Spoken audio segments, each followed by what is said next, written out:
آپ نے تلقین فرمائی تھی صدقہ زیادہ کیا کرو۔ جہنم میں کثرت کو کیوں دیکھا ہے؟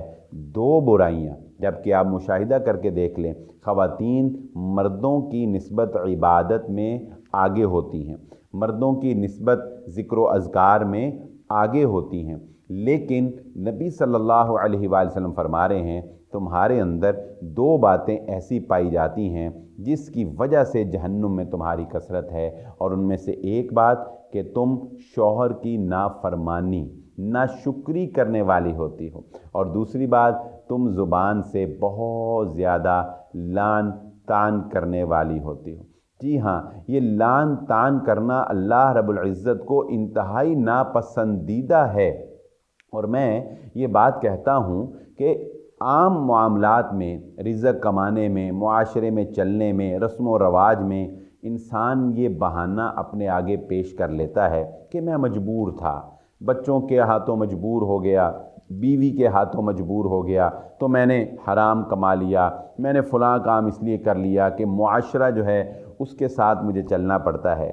حالانکہ یہ بھی بہانے ہیں، لیکن اگر انسان اخلاق کے معاملے میں خود کا تجزیہ کرے تو مجھے بتائیے بد اخلاقی کرنا کون سی مجبوری ہے؟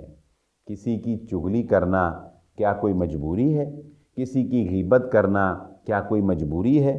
کسی کا مذاق اڑانا، کسی کا مذاق بنانا کیا یہ کوئی مجبوری ہے؟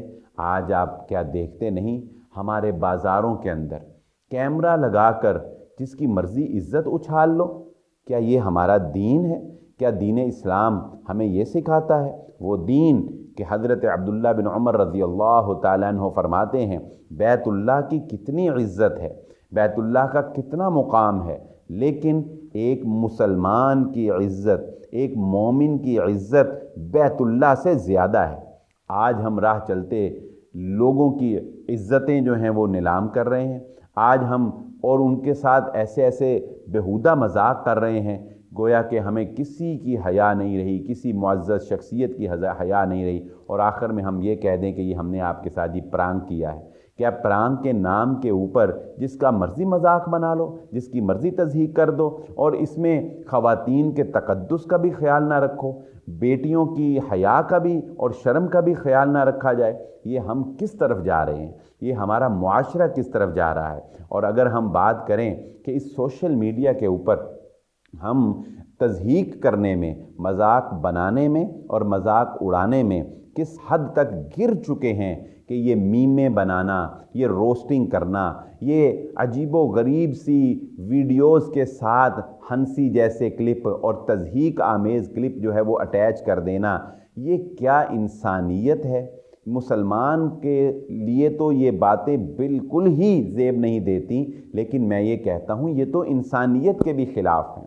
یاد رکھ لیجئے یہ بات، مسلمان باوقار ہوتا ہے، مسلمان مہذب ہوتا ہے، مسلمان کبھی اپنی زبان سے کسی کو تکلیف نہیں پہنچاتا۔ رسول اللہ صلی اللہ علیہ وآلہ وسلم نے ارشاد فرمایا تھا مسلمان کی تعریف کرتے ہوئے، المسلم من سلم المسلمون من لسانہ و یدہ، فرمایا مسلمان کی پہچان یہ ہے، وہ شخص مومن نہیں ہو سکتا کہ جس کے شر سے، جس کی بد اخلاقی سے اس کا پڑوسی تکلیف میں ہوتا ہے، جس کا پڑوسی اس اپنے ہمسائے سے خوش نہیں ہے، وہ اپنے پڑوسی کی وجہ سے تکلیف میں ہے۔ اللہ کے نبی صلی اللہ علیہ وآلہ وسلم فرماتے ہیں کہ وہ شخص مومن نہیں ہو سکتا۔ ہم مسلمانوں کو کیا ہو گیا ہے؟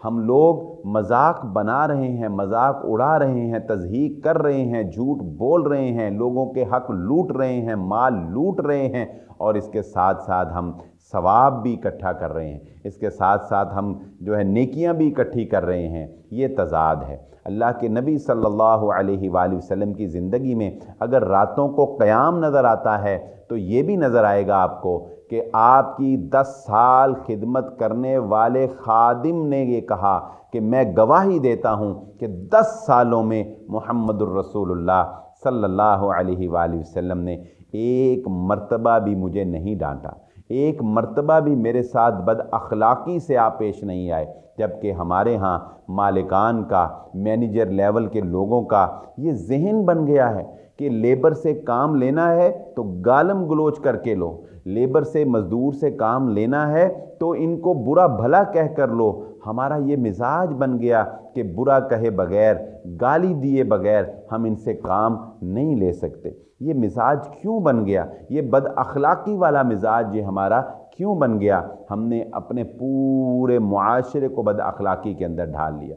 ہم بات بات پہ گالی دینے والے، ہم بات بات پہ تضحیک کرنے والے اور مذاق کرنے والے بن گئے ہیں۔ یاد رکھ لیجئے، امام ابن خلدون رحمہ اللہ تعالی، جو کہ ایک بہت بڑے سیاح تھے اور دنیا کے اندر انہوں نے بہت سے سفر کیے، وہ نتیجہ اخذ کرتے ہیں، وہ کہتے ہیں کہ ہمیشہ با کردار اور با اخلاق قومیں ترقی کرتی ہیں، بد اخلاق قومیں ہمیشہ زوال کا شکار ہو جایا کرتی ہیں۔